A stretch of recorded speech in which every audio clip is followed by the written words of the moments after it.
Okay, so my name is Justin Searle, and this is my son. What is your name? Here, we're going to turn his mic on. Okay, what's your name, bud? Cayman. Okay, yep, do you hear?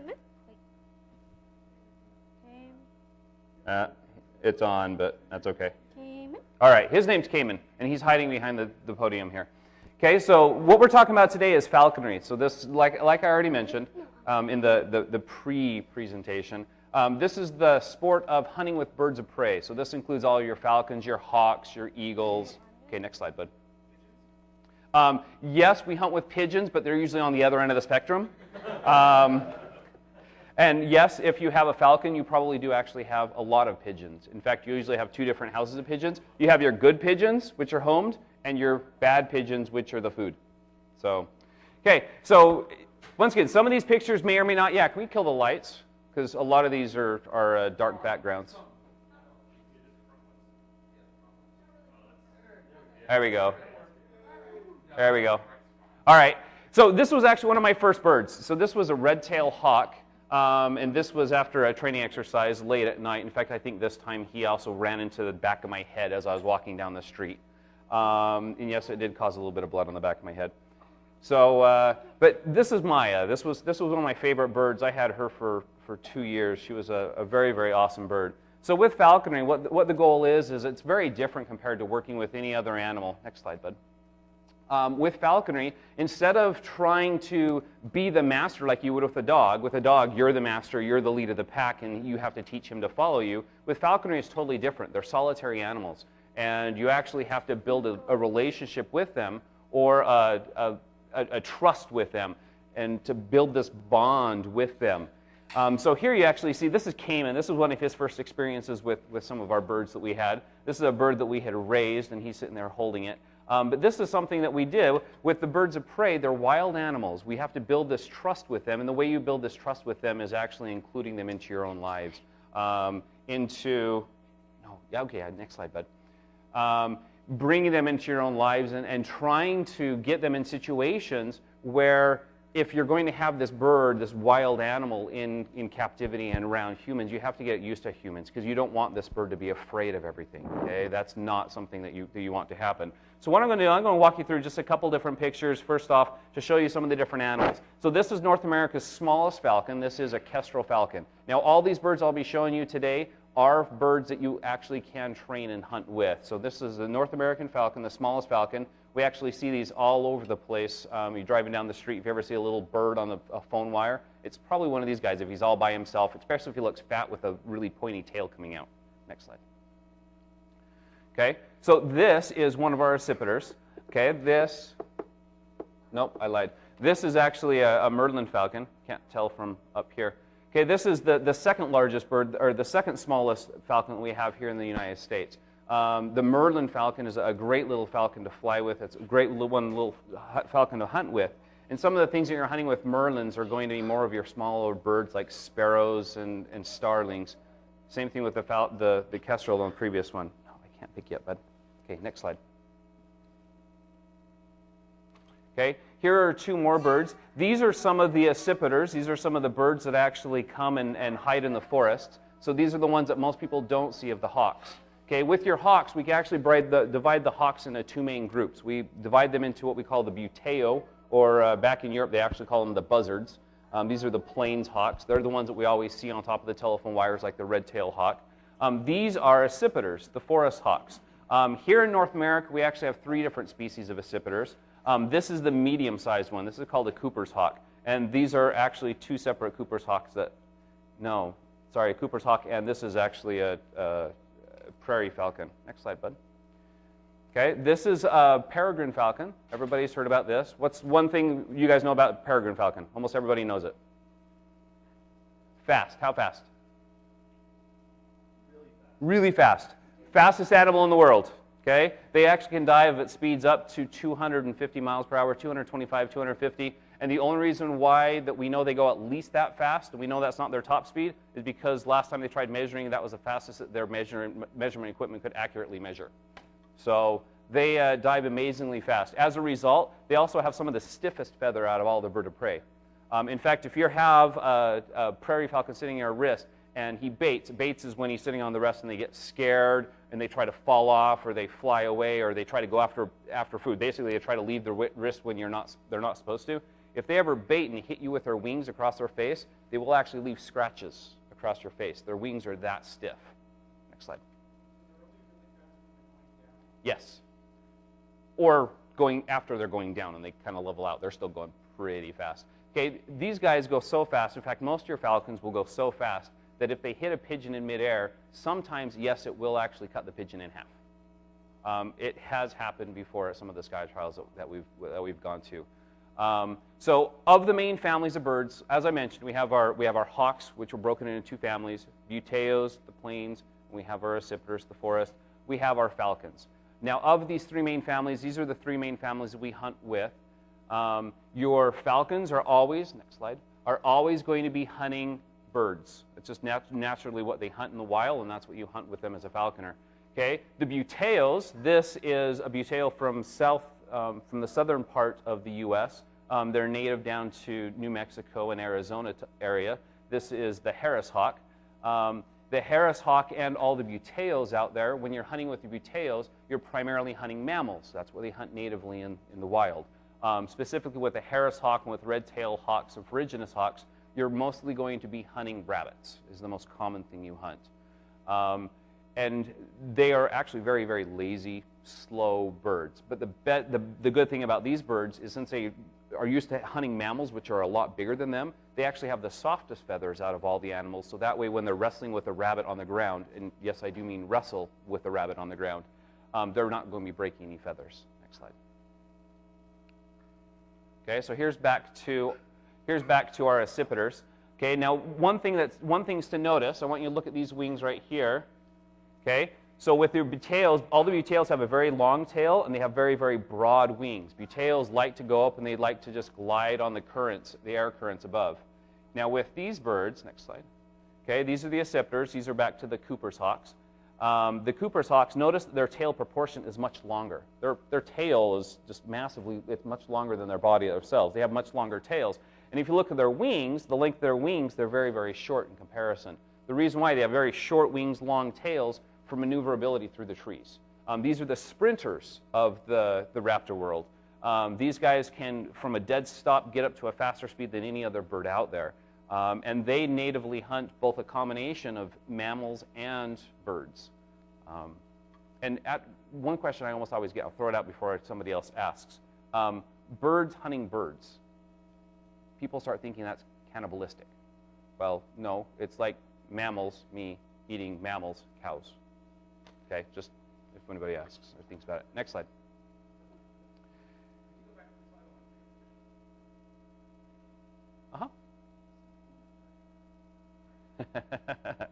Next slide.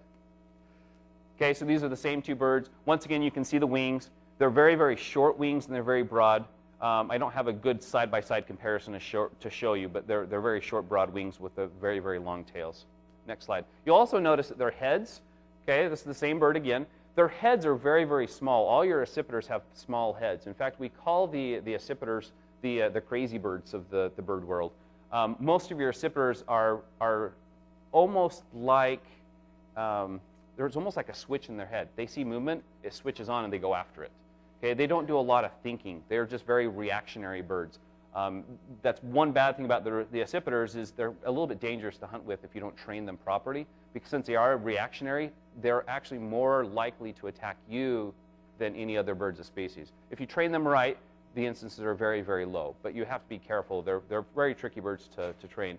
The benefit to the accipiters is out of all the birds of prey, they're very versatile, hunting birds and mammals, and the other benefit is with your accipiters, they also will bring in more prey than most any other bird out there. It's not uncommon for a well-trained accipiter to be able to bring in 6 to 10 head of whatever you're hunting. Oh, that's okay. Okay, so this is a red-tailed hawk. This is a mature red-tailed hawk. Later on in the slide, we'll actually show you some more pictures of the red-tailed. The very first one, I remember the very first slide in the deck, had a very white chest. This has a very, very red chest. Okay, that's simply a difference between a juvenile bird, which the first one was with the white chest, and a mature bird with the red chest. You'll also notice the tail is red, where on a juvenile bird it's not. Next slide. Okay, this is North America's largest buteo. Okay, so of the family of the plains bird, this is the large one. This is the ferruginous hawk. The ferruginous hawks are about 50% larger than a red-tailed hawk, and they're mostly in the western part of the United States. We don't get a lot of them, I guess, in the central. I don't think we get a lot back east.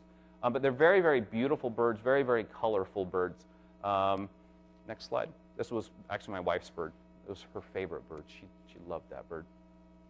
Oh, did you go? Oh, you went the other way. Okay. Okay, this is back to the falcons. This is a gyrfalcon. This is North America's largest falcon, in fact, the largest falcon in the world. Gyrfalcons, just like prairie falcons, can be found almost anywhere in the world. And this is actually a very light-phased gyr, very beautiful birds, probably one of my favorite looking birds. Next slide. Okay, this is another one. This is our prairie falcon. This is a prairie falcon is our medium-sized falcon. They're usually found in the deserts. So they're smaller than the gyrs. They're a little bit smaller than a peregrine falcon. Peregrines like water, so you don't find peregrines in the desert for the most part because they like to hunt waterfowl. They like to be around water. These animals, these prairie falcons, really like the desert. They like the dry climates. So I'm from Utah, and these are very, very populous in Utah. Okay, back to our red tail. You can actually see the red tail, the very, very red tail, the red plumes.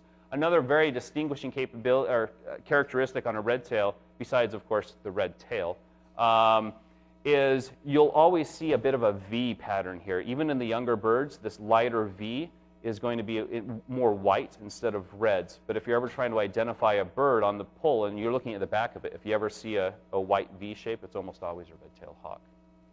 Next slide. Okay, so with falcons, we kind of went through and we showed you most of the species we have here, at least the ones that I had pictures of. What we do with falconry is, the goal of falconry is, of course, to find a bird or to buy a bird. There's two different options there. To train the bird and to hunt with it. That is ultimately what the goal of falconry is. There are three different ways you can get a bird in falconry.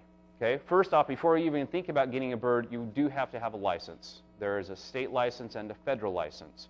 Recently, this has merged, so we only have to go through our states now. We don't have to work directly with the federal government anymore, but you do have to have a valid permit from both if your state hasn't moved to the new regulations. Okay, so once you have your permit in hand, which encompasses passing tests about the laws and having people come in and inspect your housing for it and inspect your equipment, you have to either trap a bird that is a first season bird, okay, it's 1 year old, or you can buy a bird from a breeder, or if you have been a falconer for a number of years and you're a general class falconer and you've passed your 2-year apprenticeship, we call the first 2 years being a falconer an apprentice. You have to work with another falconer. Once you become a general class falconer, you can actually you can pull a bird from the nest. Okay, so first year falconer, if you're actually going out and you're trying to find a bird, what you're going to do is you're going to spend probably 2 months driving around looking for something like this. Okay, this is the kestrel falcon. Remember how I told you if you ever see a bird all by itself on a line, kind of a big poof of feathers with a little sharp tail back out? Okay, this is a kestrel falcon you're going to see on a wire. Okay, your first year of falconry, your first bird really should probably be either a kestrel or a red-tailed hawk or a Harris hawk, probably one of those 3 species. Recently, you can actually have any bird you want in as apprentice, but you need to work with your sponsor to figure out what's the appropriate bird for you. Yep, next slide. Okay, so the first thing you have to do is you have to once you identify or find a bird, you have to next you have to identify what species it is. Okay, this is a kestrel falcon. We can actually tell that this is a female kestrel falcon. Females are brown. The males are more colorful. You get more blues and reds on the males. Okay, so this is a female falcon. The next thing you have to do is you have to try to tell how old it is. Okay, because if you're trapping from the wild, you have to catch something that is within its first season. And we do that by looking at the colors. The lighter the bird in most species is the general rule of thumb that it's a younger bird. Next slide.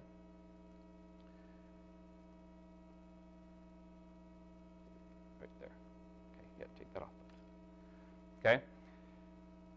So when you're out looking, sometimes you end up looking in areas like this. This is actually a trip that we were looking for a prairie falcon, okay, or not a prairie falcon,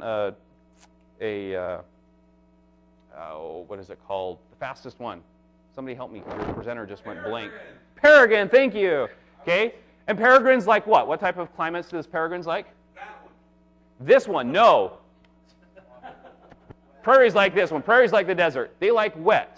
Okay, the reason why we are looking for a peregrine falcon in this country is because this is right next to the Colorado River. Okay, they actually hunt on the Colorado River because of all the waterfowl down there. Okay, so yes, we actually hiked all over this looking for birds. Okay, sometimes you're going to look up. This is a red-tailed hawk. You can actually tell there's a little bit of a red tint to the tail itself, and then also the normal wing shape to it. But you can see that we were walking all over. We were trying to find nests, and you know when you found a nest, when you find the poop. The poop. Yeah, birds don't quite look like that. Birds usually have wings. They're usually not flat on rocks. They have a little more color to them. I know. I'm trying to help point this out, help you out. Okay, but you're looking for most of your falcons are going to be having their nests in cliffs. Okay, so here's a cliff. Okay, not a bird, and this is poop coming off the cliff. You know it's a fresh nest if you see lots of poop and it's very, very white. That usually means that it's an active nest. Most birds are going to be born between May and June time frame for most of the species. Okay? Oh, that one didn't turn out. Looks great on my screen. You guys will have to believe me. Okay, so this is Cayman here actually trying to teach a Phrygianus hawk how to read.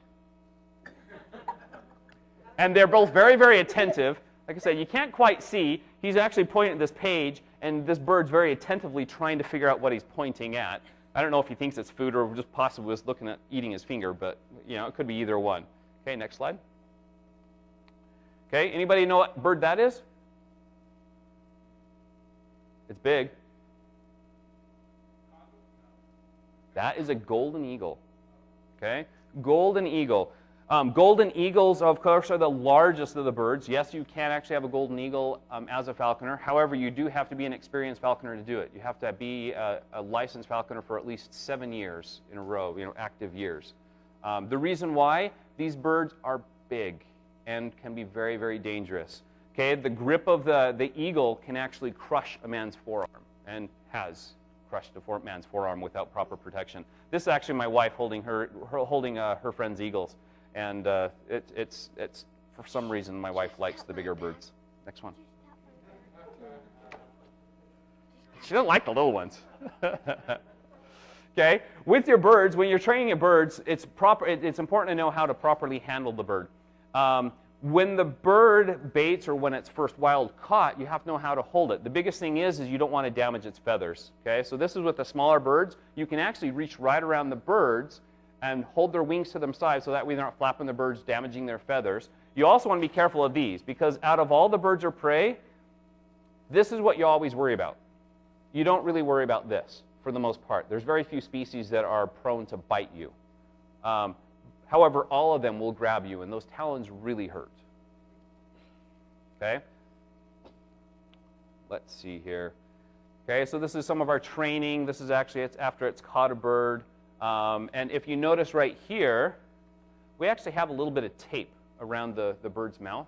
Okay? In falconry, what we have to do, if you've caught a bird and you have a young bird that you've raised from a baby, you actually have to teach the bird how to hunt, just like a mother would.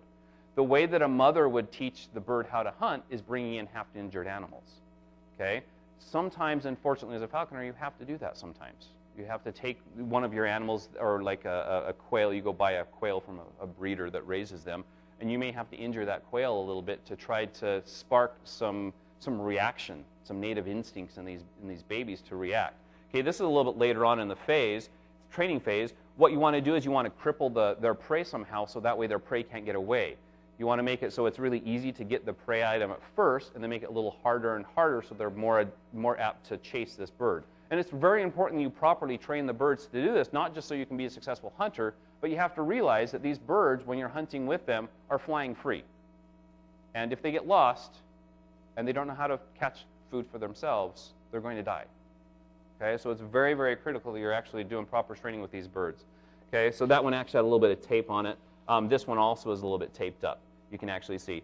Once a bird's actually caught an animal, the first thing you're going to do is you're going to try to trade off for that animal. Whatever you do, you don't want the bird to sit there and gorge up on whatever it caught. Okay, you want it to break into, you want it to know that, hey, it's food and get a little bit of prize but for getting some of the fresh meat. Okay, that's always something that he definitely deserves. But with your birds of prey, natively, they're very, very lazy animals. Okay, by default, most birds of prey will actually sit in a tree or sit on a pole for about 90 to 95% of the day doing absolutely nothing. Okay, they're actively flying for maybe about an hour to an hour and a half a day. And your training is actually going to mimic that. They're going to be sitting in your housing for most of the day, and then you have to go out and work with them for about an hour a day to make sure that they get their exercise. And amazingly, if you work the birds very hard for that hour, your birds that are captive, that you're captive training, are actually going to be more fit than anything out in the wild. Another key here is proper weight management. Okay, just like an athlete can't sit there and gouge, just gorge up on whatever food he can. He has to be very careful with his food intake and watch his weight and watch how much he's bringing in. You have to do the same thing with these birds. Okay, they're going to eat until they're fat natively. So you want to be very careful and try to keep them with a very, very specific weight range, because that's when they're the most reactive and the most healthy. Next. Oh, you went too far, bud. Okay, so once again, here's a little closer picture of trading off. So here he's actually caught his prey animal. Okay, what we're going to do is we're going to trade it. We wait until he broke in. He got a nice little bite off of it. And then what I'm going to do with my glove is come in here and put my hand over top of the prey item that he's caught, put a piece of fresh meat that I'm carrying in my pouch up on top, get his attention. He's going to come down and bite that meat. And as he's biting that meat, with my gloved hand, I'm going to kind of push the bird back. And the bird's just going to naturally step right up because he's so focused on that piece of meat I'm hiding in front of him. So that's how you're trading off, so you can actually get the prey item away from them in a very, very secretive, very careful way, so you're not breaking their training. Because if you just come here and rip it out of their hands, you're going to lose that bond of trust. Next. Okay? And so here, once you've actually traded up, you can bring the bird back up. You can feed him his little morsel that he's supposed to eat. And once he's eaten his little morsel and it's gone, he'll say, okay, he'll go back into the mode of what's next. If he hasn't had all of his food intake, he's going to be ready to go hunt or ready to fly after something else. And you're going to keep on doing this until you have gotten the bird either tired or you've gotten the bird to the point where you want to go ahead and finish the training for the day and feed him up. And at that point, then you're going to go ahead and bring all the rest of the food that you've already pre-weight measured and feed him as you're trading up on the next time you're trading whatever it is, whether it's off of a lure or off of a natural animal. And one thing I want you to notice the broken tail feathers here. Okay, that's one thing you'll always have to be very careful of as a falconer, is with the broken feathers. They do natively break feathers in the wild. If they break feathers while you're training them, you can actually what they call imp them together. You keep some of their old feathers that they naturally drop off, and you break them up and you glue them back on in a special little manner, kind of splint them into place. So that's something that would have to go on that bird. Okay, this is back to the ferruginous hawk. This was my wife's favorite bird. His name was Aiden, and we liked him so much we named our son after him. Not this one, our second son. We named our second son Aiden as well. It's kind of a bit of a mix-up and kind of a mess. We actually had a pet snake named Cayman before this little guy came along. So unfortunately, both of our kids have names after our pets. Okay, so this is our ferruginous hawk. Okay, next one. Okay, now with our ferruginous hawk, so notice I was telling you that the ferruginous hawks have very, very beautiful coloring. Okay, he's a little bit roughed up right now, but he just got back in from flight, so he hasn't laid all his feathers back in the right places yet. But he has lots of blues and lots of reds and lots of browns, and then this really ugly gray tail. I don't know why. The ferruginous hawk is one of the few birds of prey that doesn't have stripes or bands on its tail. Almost all your birds of prey will actually have bands on their tail. And it's something that most animals natively will actually cue off of. And if they see stripes on a tail, they'll almost naturally think it's some type of bird of prey and freak out. Next one. No. Okay, don't use the paperclip anymore, bud. Okay, so once again, here's Aiden. Very, very beautiful bird. You kind of get a little better picture of him. His one feather's not folded back in properly yet. Next one. Okay, and this is our Cooper's hawk. Now with Cooper hawk, I told you all your accipiters are your sharpshins, your Coopers, and your goshawks. In fact, the goshawks they used to call the cook's bird. Used to bring in more ducks back in the medieval ages than any other bird. One single goshawk would actually bring in 6 to 10 ducks on average per day. Just amazing, amazing birds. So this is a Cooper hawk. This is kind of their aggressive stance. When they see something, they actually start going into this aggressive stance. This is the very beginning. He's not really super aggressive. It almost looks like he's relaxing, but he's starting to go into an aggressive pose. They take their shoulders and they put their shoulders down, their wings back, and they kind of push their head forward. We get really focused on what they are. So right now, it looks like he's looking at something and just kind of getting ready to go in that aggressive stance. Next one. Okay, this is a little bit of a fear pose. Okay, so he's a little bit afraid of whatever my hand coming up to his face. So he's kind of freaking back. He's kind of leaning back. His head, his hallux are coming up on end, and his mouth is open up. He's kind of like afraid of what's going on. Okay, next one. Okay, this is a focus pose. Okay, so he's seeing what's going on. Once again, he starts going into that aggressive pose. The full aggressive pose is going to have his wings even a little bit more back. But you notice his head's starting to come forward a little bit more. And of course, when you're training, if they bait and they fall off your glove, or they try to get off your glove before you're ready, what you're doing is you're holding onto their jesses. Okay, so these are some of the equipment you always have to have as a falconer. You have to have jesses tied to their legs. Now, this looks really funny. It's actually not hurting the bird at all. This is what we do to actually keep them safe. Because once again, if you're in a situation with these birds, you have to train these birds properly, and you have to be able to control these birds. And if you're walking with these birds and something scares them, you don't want them flying off in the middle of somewhere where they can get injured. For instance, in a gymnasium, if you're doing some type of a show. Yeah. 2 questions. First, is it appropriate to ask questions? Yes, please. Please ask questions. Second question, is there any elasticity in the rope that the bird is with? Yes, there is a little bit. Not very much. The goal is you actually keep the jesses as short as you possibly can for 2 reasons. Number one, for that very reason. They don't get too far away before they hit the end of it and they get a little bit of a jerk. Number two, because if they're too long and when they're flying they get off, you actually leave the jesses on them when you're flying with them most of the time. That way if they get lost or get away from you, they don't get tangled up on trees and tree branches. They do. These ones right here are not ones that I fly with. Yeah, these are more permanent ones. Okay, these are ones that I use for while I'm doing my training with him, and I never actually fly him with these jesses. These jesses are actually longer, and they're actually braided jesses. These are actually what I keep him tied to a perch if I have him tied to a perch. But when I actually go to fly with him for hunting or for training purposes, I'll replace these braided ones with leather ones, and the leather ones are just a little bit longer than off that picture is the length of the leather ones, and the leather ones do have a little bit of elasticity to them. Fascinating. So, but what it is, you're holding onto the jesses while on the wrist at all times. So that way, if the bird does try to fly off, when you're not ready for him to fly off, you still have control of the bird, and he's not out there being chased by a dog or chasing after the neighbor's cat, which is the opposite end of the spectrum. In fact, one thing you have to be careful of, if you're training inside of a neighborhood, I train all my birds in neighborhoods, but you always have to be very, very attentive and very aware of what the bird's doing and his posture, because there have been instances back a couple years before this picture, there was a falconer in the state of Utah that had a red-tailed hawk that he was training inside of a neighborhood, and as he was walking down the sidewalk, the red-tailed hawk all of a sudden focused on something, and he didn't notice that the bird had focused on something, and next thing he knows, the hawk took off, and he wasn't holding the jesses tight enough, so the jesses slipped off, and he's like, oh shoot, usually it's not that big of a deal. It's like, okay, well, I'll call the bird back. And then he looked to see where the bird was flying. There was a big orange cat sitting on the back of a couch behind a bay window. Guess what? The red-tailed hawk, it got the cat through the window. Okay. So I'm sorry, I wouldn't ask a third question if it didn't just come up. Are you indemnified via insurance for the event that your falcon would eat one of my cats? Because I would sue you. Homeowners insurance. It goes through the window. Usually he would not. That is what I was told. Okay, I personally think it might be an urban myth because that's a heck of a strong window, but I also know that those birds sometimes will hit hard enough that I wouldn't be surprised if it was an older, thinner bay window that it would go through. I know that this little boy actually broke our bay window with a little Hot Wheels car. So, no, it did not have wings. But you will actually see the bay window coming up. Okay, next slide, bud.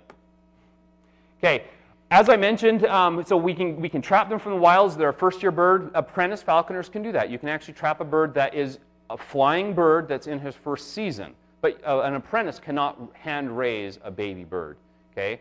Once an apprentice has passed his apprenticeship, and he's what they call a general class falconer, which is his third year of falconry, he can hand raise a bird. Okay? The reason why they don't let apprentices hand raise a bird is it's a bit tricky. It's a lot of fun, but it's a lot of stress and a lot of mess. And if you do the training wrong, you can end up with a very, very angry, angry little bird. Okay? So, no, but I'm sure you can make one. Yes, there is the Angry Birds app, but that's not the type of app they are. I've never seen a falcon in there. Have you? No, I haven't either. There is the eagle. That's right. There is the eagle. Okay. So this is, hold on, go back one slide, bud. Okay. So this is actually going through and finding a falcon nest. You guys can see that we have some falcon nests, some possible sites here. Okay. So you can actually see some of the poop marks. Okay. And I don't remember which one it was, but one of these nests was actually active. It may have been around the corner. No, I think it was back in the hole. Okay. So this was one of our experience. One of the fun things about falconry is if you are going to be pulling a baby from a nest, it's a lot of work and a lot of fun. Okay, if you like to rappel or climb trees, great, great sport for you. Okay, so this is actually a nest we had to rappel into. Next. Okay, we always have to be aware of the other wildlife. This is a rattlesnake we did come across as we were trying to get this nest. Next one. Because we actually ate him. Really? Yeah, we did. Yeah, you were too young to remember that one. Everybody ever heard of rattlesnake shake and bake? So, yeah. No, they don't. What do They taste like rattlesnake. But they definitely don't taste like alligator. Alligator tastes horrible. I didn't eat it right, I know. Kevin hasn't had proper alligator for me yet. So this is rappelling in. We actually had to hike up, find a way on top of this cliff. We had to rappel down. We had to rappel down in this cliff. And when we rappelled, did you guys see where this cliff is? Okay, my rope was clear out here. Okay, in order to get under there, it actually took us about 5 to 10 minutes to actually pendulum enough to get inside of here. And then once we were getting in there, we had to find something to hold on to so we could actually hold ourselves in place to get into this little spot. But the bird nest is right here. This is actually where all the birds are. Next slide. Okay, and this is what we found. Okay, so these are prairie falcons, the little baby prairie falcons. There was actually 4 babies in the nest. Now, one thing people wonder is, well, why does the federal government and state governments allow you to take babies from the nest, straight from the wild? Well, one thing that we have to realize is with your birds of prey, all of your birds of prey have, depending on the species, between a 70 and a 90% mortality rate their first year. In fact, if in a clutch of 4 babies in a nest, odds are that 1 to 2 of these are going to die before they even get to flight edge. So by removing one of the birds from the nest, we're almost guaranteeing survival for the one that we're removing, and we're increasing the odds of survival for the other 3. Okay, so they've actually statistically proven that it doesn't harm or hinder in nature at all. Yes, he is alive. Yeah, they don't have a lot of control over this phase. They can't really stand up. That's the closest they can do. They can kind of push back with their toes. Because I don't know if you guys have ever realized or looked at a bird before. Okay, so here's his toes. Okay, and this is not his backwards knee. Okay, this is actually still down by where the heel joint is. His knee is actually right up. Well, that's actually his wing. No, that's not his wing. His wing's probably folded back. His knee is going to be right here. That is either his knee is for his knees back in here, and then his hips back down in this location. They don't have a lot of control, and then of course his brother's stepping on his leg, which doesn't really help. You know, sibling rivalries. But right now they're very scared, and so they're kind of huddling away. Okay. In fact, it's because of falconers and their experience working with the babies and actually raising the babies is one of the primary reasons why we have our peregrine population right now. Everybody knew that the peregrine was on the endangered species list, right? It's no longer on the endangered species list, and the reason why was because of the DOT, the pesticides. The reason why it's not is because falconers had already had all this experience raising these and breeding them in the captive, and they were able to take this and roll these into government programs and do mass breeding programs with all this knowledge already ready to go. Yes, there are. We can't actually fly with any of the endangered species birds. However, falconers can have the sensitive species. I can't remember all the classifications. The top one we can't have, The other ones we can, but they have severe limitations. Like with the peregrine falcon, it's no longer endangered, but it's on the threatened, I think is the right term for it. With the peregrines, they do allow, I believe, in the state of Utah, 10 to 15 to be taken from the wild each year. So they have a limitation on them. Keep on saying flying with or hunting with. Really the same. Flying with, generally when you're training the birds, almost everything's called flying with them. So I'm out there training or hunting with them. Hunting usually means, if I say the term hunting, I usually mean very, very specific. I have the bird already trained and we're actually out hunting for animals. So, but more or less they're almost synonymous. So this is the baby that we picked out. So this is actually my friend's bird and his wife that was holding their baby. Okay, next one. Okay, this was on the same trip. These are actually some baby great horned owls that we came across. Yes, question? Not in any way to rush you, but we have 10 minutes left. Yep. Stuff up and killing it. I actually don't have a lot of killing pictures. I'm sorry. Do you have any? No, I don't think so. I have eating meat. I have bloody meat. Let's do it. It's coming up in a minute. Yeah, okay, I'll wait. Okay. Next one. Okay, so besides cliffs, this is actually getting a goshawk. Okay, this is America's largest accipiter. This is the ones I was telling you, the Cook's bird that brought in all the ducks. This is actually my first baby goshawk that I got. And this is up in the mountains, in the Rocky Mountains. And you'll notice, here's our ladder. Okay, and here's the nest. And by the way, that ladder, that was an 18-foot ladder. So, okay, next slide. So once you get to the top of the ladder, you still have a long way to go. And the branches are breaking off. And not only that, with the goshawk, most of your birds of prey, if you're getting into the nest, they'll leave you alone. The mothers will scream at you, but they won't get by you. The goshawks and the accipiters are one of the few exceptions. They will actively attack you. In fact, I still have rips in my coat from this experience with the mother trying to latch on my back and pull me out of the tree. Next one. Okay. This is the reason why, if you have children, you never let your children kiss your baby birds. They tend to try to eat each other. This is an open mouth kiss to a bird that saw this nice little plump lip that looked like food, and so he bit it. Okay, next slide. This is Cayman. Okay. So here's a little bit of blood for you. Sorry, there's not a lot. There's no squirming involved. I did try to be a little bit sensitive to the audience. Okay, but this is a baby bird. Very, very careful measurement. We can see a scale behind him. This is his little portion of meat that he was eating for the day. Next one. Okay, if you look in here, so we have two babies here. One was my own, one was a friend's. This is what they call their crop. This is where they have all their food. This is one way you can actually measure physically. It's a very inaccurate way to do it, but you can at least feel how much food they currently have in their system before they processed it. They'll have food in their crop for about an hour before it goes to their stomach. Next slide.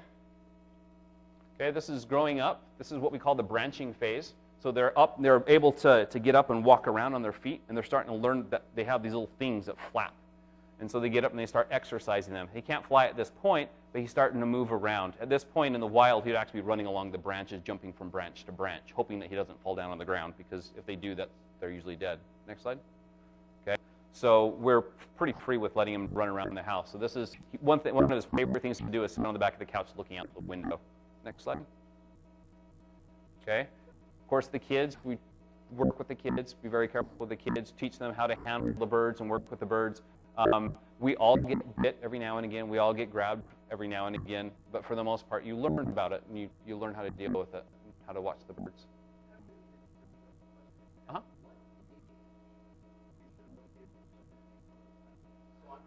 14.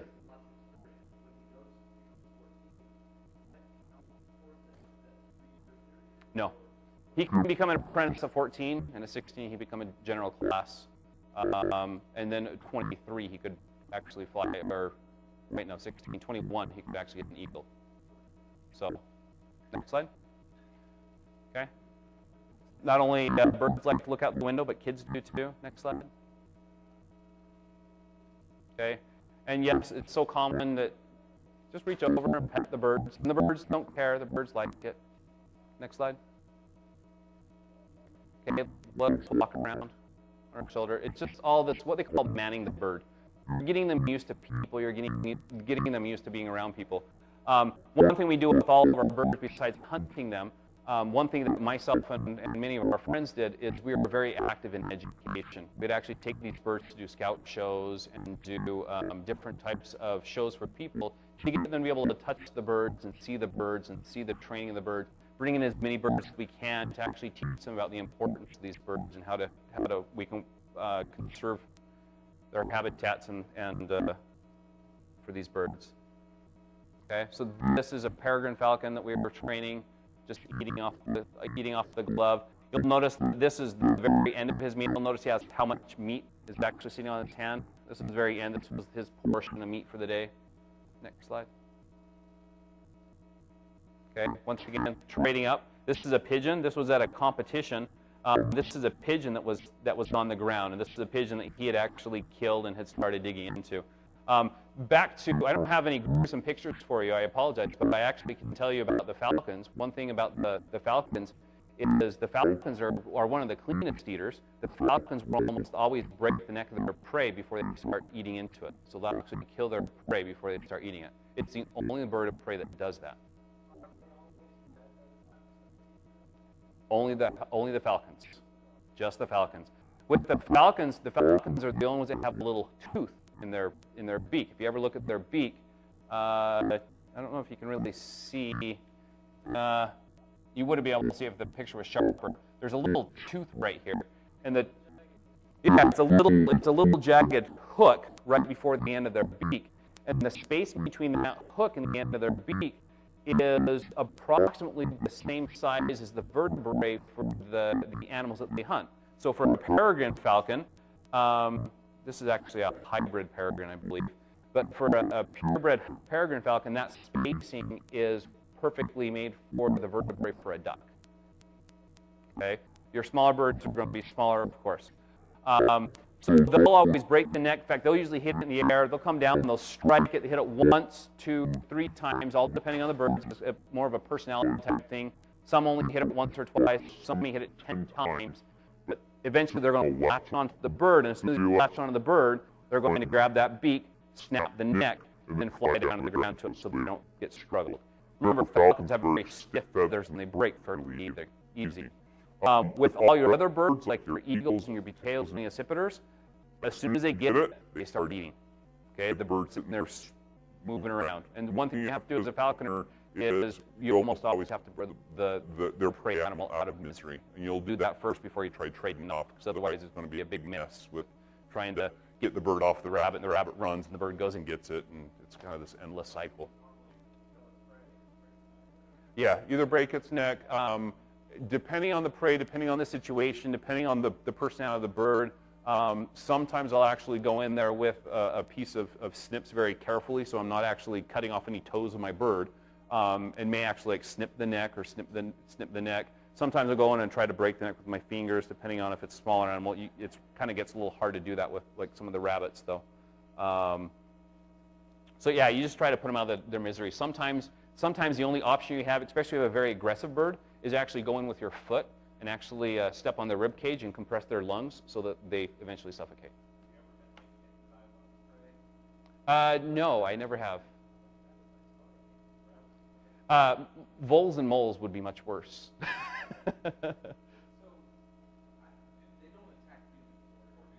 No. Birds of prey? As long as it's not an accipiter and you're not messing with his nest, no. Accipiters will attack you. So your advice would be then to protect your neck? What was that? Protect your neck. No, protect your face. I'm sorry, but yeah, a bird of prey is not going to do much to make you bleed to death by attacking your neck. However, he can do a lot by ripping out your eyes. They're that vengeful? Yes. Oh, there's not vengeful. They know it's a native instinct to go for the head. Okay, when a bird of prey, when you get a red tail and he's chasing a rabbit and he catches a rabbit, he'll almost always do one to the main torso of the body and one to the neck right behind the head. And then they'll sit there and ride it down until the rabbit stops kicking around and doing flips. And then once they actually get it to calm down, the first thing he's going to do is he's going to go up and start biting for the eyes. Do they ever say booyah? No. Surprisingly, they make very, very little noises at all. In fact, everybody knows the screech of an eagle that you'll hear in all the movies? Yeah. That's not an eagle. That's a red-tailed hawk. Not anything, right? So Nice. So that is red-tailed hawk. And here's just some size comparison. Before we go, I know that we're about time. I wanted to show you one last series of a couple pictures. Oh, I got to get ahead. This is a golden eagle, just to show you the size of the golden eagle compared to me. Okay, golden eagle weighs 20 pounds for a fat, fully fed female, which are the largest ones. Males are always smaller in the birds of prey. Females are always bigger. This is a female that actually weighed about 20 pounds. Okay, imagine holding a cinder block at the end of your hand out here on the side of your body. Okay, that's what holding a golden eagle is, and they move. Cinder blocks don't. Next one. Okay, so looking at the tail, this actually has bands. You can't really see it. No, because you can't throw a cinder block very far, but these eagles, man, they'll go. And they might hit much harder than a cinder block. It's the same weight, but going at 50, 60 miles per hour.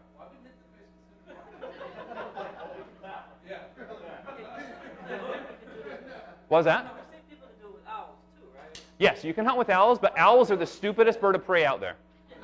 Okay, the reason why owls are so stupid, they're not wise. I don't know where they came up with that they look wise because they're sitting up there thinking, what am I doing over here? Okay. They have the biggest head out of any of the birds of prey, the owls do, proportionately to their body. But you have to realize that that's like 60% eyes. Okay? There's not much brain behind there. They're the stupidest animals. You can hunt with them, but you don't really hunt with them. You kind of pseudo-hunt with them. They're just not very smart. They're not very reactive. They're very, very difficult to train. They actually make very, very good education birds because they'll sit there very calmly and let people pet them, and everybody likes to see owls. Well, they know about Did you say you wanted me to hurry so I can be finished?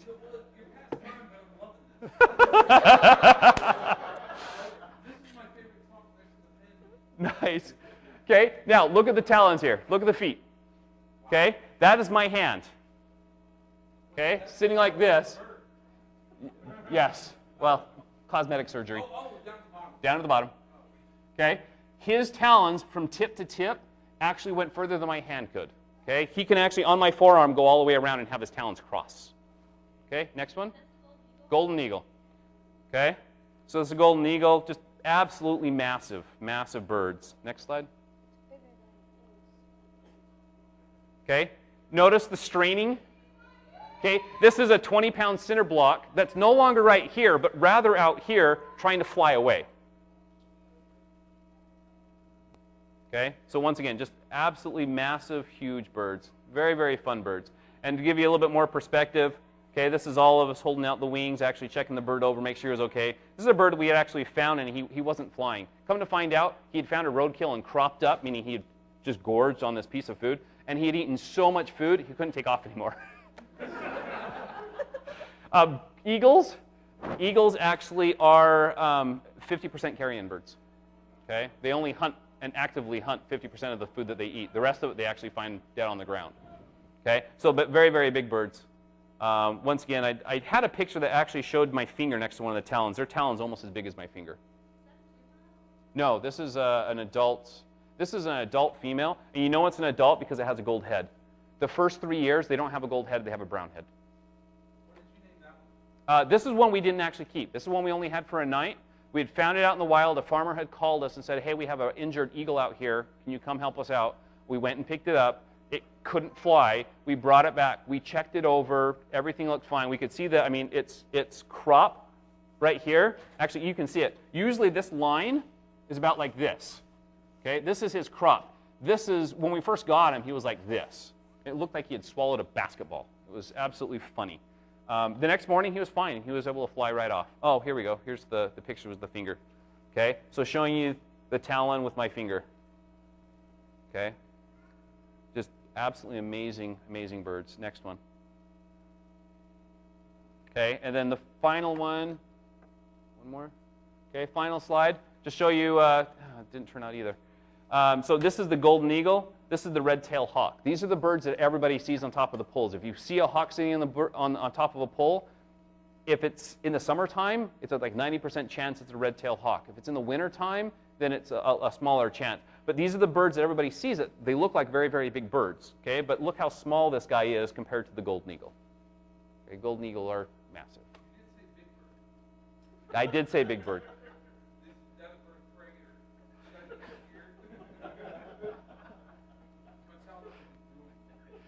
And absolutely no comment. All right, and that's it. We better go. I actually have a few more slides, but we'll call that good for now.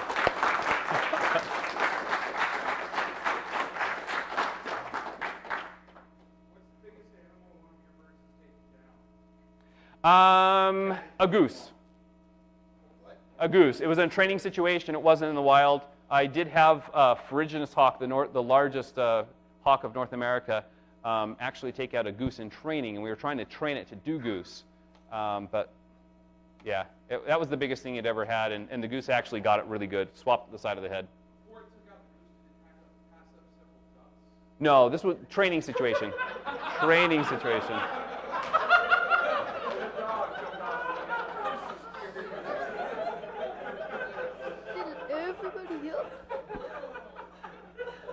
Everybody laughing. Oh boy, reminiscing in your childhood. Yes. Two questions. Do you have other? Currently, we don't have. Currently, we don't have any birds of prey. I travel way too much, unfortunately, so I don't have any birds of prey. I'm actually working on decreasing my travel so I can get another bird because I am having some serious withdrawal symptoms. Thus, this talk. Yes.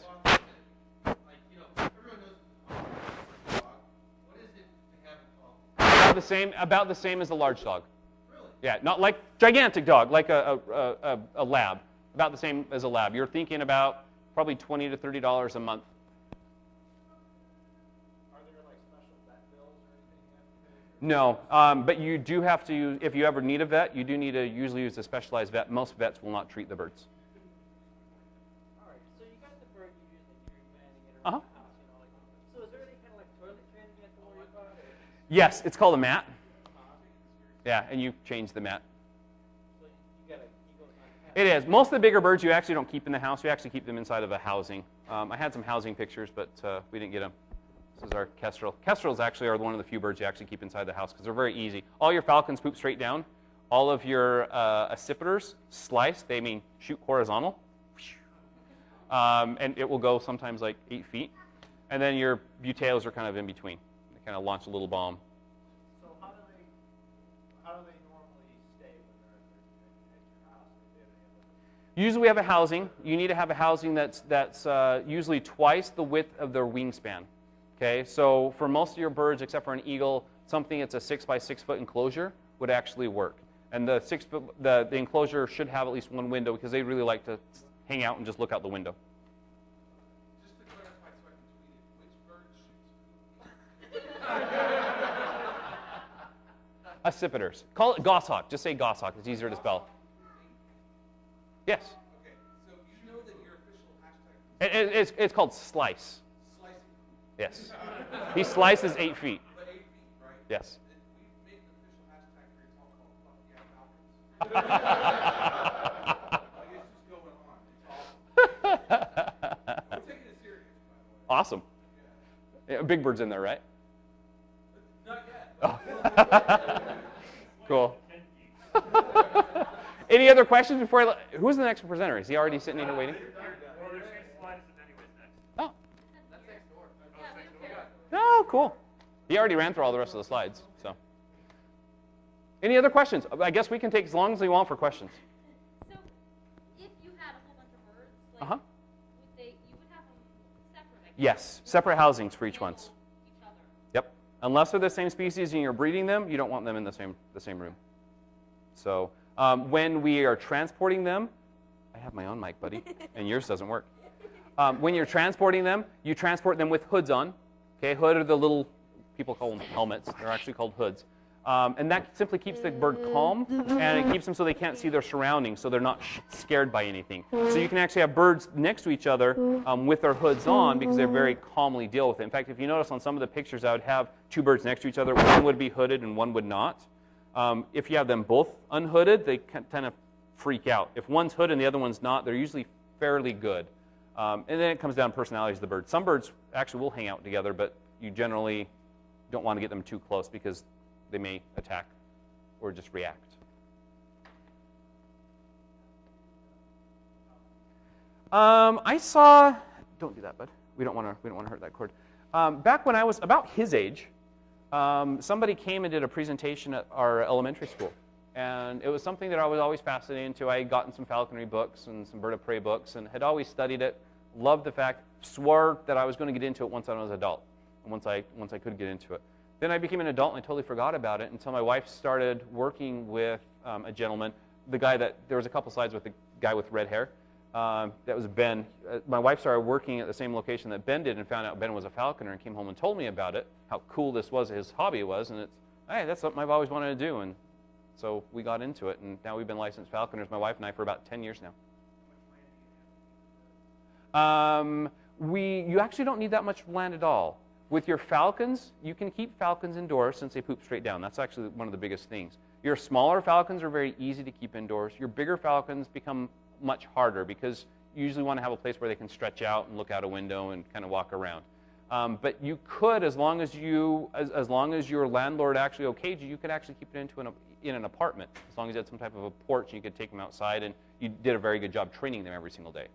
But for the most part, you generally want to have their own separate housing that's outdoor with their own window and somewhere they can kind of hang out. I mean, just having like a fifth of an acre would be more than plenty. Just somewhere where you can have a little shed in your backyard. I don't know. Yeah, we're going to skip you. Are there regulations as far as hunting in parks? Yes and no. You can train in most parks. There's usually no regulations about training in parks. In fact, there's usually no regulations on being able to keep birds of prey. They are not an animal. They are not livestock. They are not a pet. So any of the pet laws, any of the livestock animals or laws don't actually count towards falconry. They're actually a bird of prey, and this bird of prey is a wild animal that is only temporarily in my possession. You can train them at parks. You always want to be very careful with the bird and know the bird's personality. If you know that he goes after cats, you want to be very careful around civilization because he might continue going after cats. Most it's not a problem with.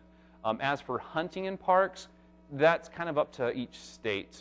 Generally, it's not a good idea because it's usually not polite to the public. Most public don't really want to see that type of action happening. So even if you can, it's probably not a good idea. However, you usually can hunt areas where you can't usually hunt with guns. You can hunt within city limits with falcons, where you usually can't with guns because of firearm laws. Is there ever problems with taking them into territory of another hawk? No, it's not that big of a deal. The biggest problem you usually have are golden eagles chasing off falcons. If you're out in the desert, you get a falcon or eagle that's soaring up above and sees a falcon, and he might come diving after it. It's very rare it ever happens that the eagle gets it because the eagles are much slower than the falcons. But the worst case scenario there, of course, he could eat your falcon. The most likely scenario is he actually scares your falcon off, and you end up spending the next 6 hours tracking down your falcon with your telemetry, trying to find out which mountain range he just went and landed on and figuring out how to get up there to get him back down. Kind of a follow-up on the hunting question. Do you have to follow normal hunting laws? Like, if you're hunting ducks, can you only hunt ducks during duck hunting season? Yes. Do you have to have any kind of, special license? Like, do you have to have a small game license to go hunt rabbits? Yes. With them? Okay. So it's Not rabbits. You do for cottontail rabbits because they're protected under at least in the state of Utah, they're protected under the small game license. However, jackrabbits in the state of Utah are not protected, and I can actually hunt jackrabbits without any hunting license as long as I have my falconry license. Okay, so do you need like a duck hunting license to go hunt ducks? Yes. Okay, thank you. Yep. You definitely do, and you hunt within the same seasons as them. Some states may have in the duck hunting license, they may have some special clauses about falcons. In fact, the most common thing you'll see is on most of the hunting, especially with waterfowl. They are very specific about which waterfowl you can and can't hunt and bag limits on each one. They usually loosen those bag limits with the falcons because you can't necessarily control which duck he goes and grabs. They're also very, very good with if your falcon or your bird of prey ever goes and grabs a protected species that's out there. As long as you call them up and report it within 5 days, they're absolutely fine with that. As long as you're not actively hunting it, they realize that it happens. If that's ever the case, the laws in most states basically says that your falcon can feed up on the bird prey, but you cannot take that bird prey into your possession if it's a protected species. Yes, I'm avoiding you. You have the same restrictions But I have the mic. if you buy a bird. What was that? You have the same hunting restrictions if you buy a bird. Yes. It doesn't matter how you got it. If you trapped it as a one-year-old bird, if you raised it as a baby, or if you bought it captive bred, yeah, it's the same exact laws. Okay. Okay, because he asked my serious question, the other question is, when you take your falcon hunting and you're in civilization, do you have to carry a scoop for the poop? No. 8 feet's a long way. It is a long way. But I promise that a scoop or a plastic bag is not going to help you one bit. For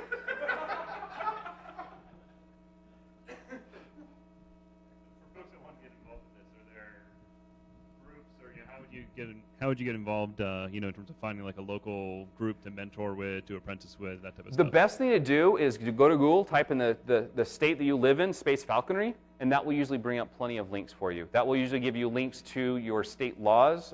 Most of the state laws are very, very similar because they're based on, most states will let you do anything that the federal government lets you do. They can't give you more permission than the federal government. They can only restrict your permission, and most states choose not to. And there's only, I believe, five to six states in the union that don't allow falconry. So it's usually pretty open to do. Sorry, I don't know if you've answered this question earlier, but what's the biggest bird you have? The biggest bird that I have had personally is a ferruginous hawk. So, Wingspan, roughly? sorry, what? What's its wingspan? A ferruginous hawk is North America's largest bird. The only thing bigger is a golden eagle. Its wingspan is, I don't know what this wingspan is. Its wingspan's probably 4.5, 5 feet, maybe pushing 6. I think a golden eagle is about 8. So decent size. It is. It's very, very decent sized bird. To give you some ideas for weight, a red-tailed hawk, a male red-tailed hawk usually comes in at about 1.5 pounds. A female red-tailed hawk comes in about 2 pounds. A ferruginous hawk comes in at about 2.5 pounds, sometimes pushing 3, which is about the same as a great horned owl. And then you have your golden eagles. Golden eagle male is about, at hunting weight's about 8 to 10 pounds. Female at hunting weight is between 12 and 15 pounds. Fat weights for a female is like 20 pounds. Hey, not a problem. I'll stick around as long as you guys have questions. I've got one more question. Okay. Hold on. I know she's trying to get it out once. Sorry, I have like 5 people at once. How climate sensitive are they? Like how much range do you have to keep a bird in Cleveland, a bird that is like a golden eagle, which is like another mountain bird? Yes. Yes, you can. They're very, very adaptable to climate. In fact, most of these birds are used to having snow inside of their environments during part of the years.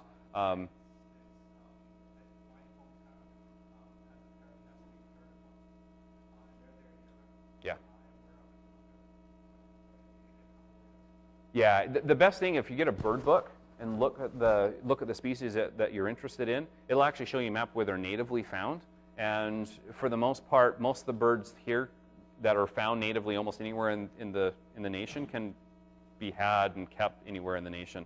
Very, very few exceptions. In fact, a lot of breeders, you can actually import species from all the world and keep them inside of these environments. The biggest fear about that is if you bring something up, if you bring an import bird in from Africa and bring it to a very, very cold climate like Alaska, more extreme than here. Of course, if that bird gets out and gets lost for a couple of days, then he probably won't survive. That's probably the biggest fear you have. And as with falconry, you always expect your bird, almost every bird you have about once a year will usually spend 1 or 2 nights out on its own because you'll lose it and you can't reclaim it. It's the risk you take with falconry. Oh, sorry. Hold on. Yeah, let's work back up because I know that we have customers here. You had one. So, walk me through the trapping process. Okay. I wanted to bring in traps. I forgot to throw them in my luggage before I left, which is actually good because it was an absolute ordeal trying to get here with getting stuck and delayed. And anyway, So I didn't, and I failed to find any pictures in my archive, so I couldn't actually throw in any pictures. If you're going to be trapping a bird, there's a couple different types of traps that are out there. There's about 10 different traps, really 3 main different types that we commonly use. The most common type of trap that you use for everything except for falcons is what they call a ball capture. A ball capture basically is like a very small cage, like a small mouse cage that's made out of wire mesh. And you take this small cage, you put a mouse inside of it that's protected by this wire mesh, so the bird can't actually damage or hurt the mouse, at least until you bring him home and you feed him the mouse. Being truthful. But he's protected by this cage, and on this cage you take about, depending on the species, up anywhere from 10 to 20 pound fishing wire, and you tie nooses, little slip knots, all over the surface of this. And then you drive around until you actually find a bird up on top of a pole. It's almost always where you find them, a telephone line or a power line. And then you want to get out of your car or find a way to drive by and drop it very secretly out your door of the car without getting out, preferably, about 1 telephone pole length away. Most of your birds of prey, if you get within 1 telephone pole length away from them, they'll fly off. So you get about 1 pole away, you very carefully drop the trap out the door, and then you drive about 1 telephone pole away, and you sit there and wait for the bird to come down. If the bird's going to come down, he'll usually do it within the first 3 to 5 minutes. Once the bird comes down, he'll try to get to the prey animal. He'll get his talons all wrapped up in the nooses. You'll come running up, give it about 10 to 30 seconds until it looks like he's caught, and you kind of see him almost tripping over the trap. And then you just want to run up there as fast as you can, or drive up as fast as you can, and of course be careful of the bird. But the reason why is you want to scare the bird. You want the bird to know you're coming, and you want that bird's focus to immediately be on you. Once his focus is on you, he's first going to try to fly away with it. But as soon as you get within a certain distance of him, he's going to realize, I can't get away, I need to protect myself, and he's going to roll to his back. That's what you want him to do. You want him to roll to his back as fast as you can get there, so that way he stops struggling. So number 1, he doesn't get away, and number 2, he doesn't hurt himself with those nooses. Usually he has like 5 or 6 nooses on him, and so that none of them are actually digging into his skin or causing a problem. In fact, we've only had one time where we had a noose actually cause a little bit of blood. It wasn't anything serious on the bird's talon. But you get up there as fast as he can, so he goes back to his back and gets in a defensive position and puts his talons up.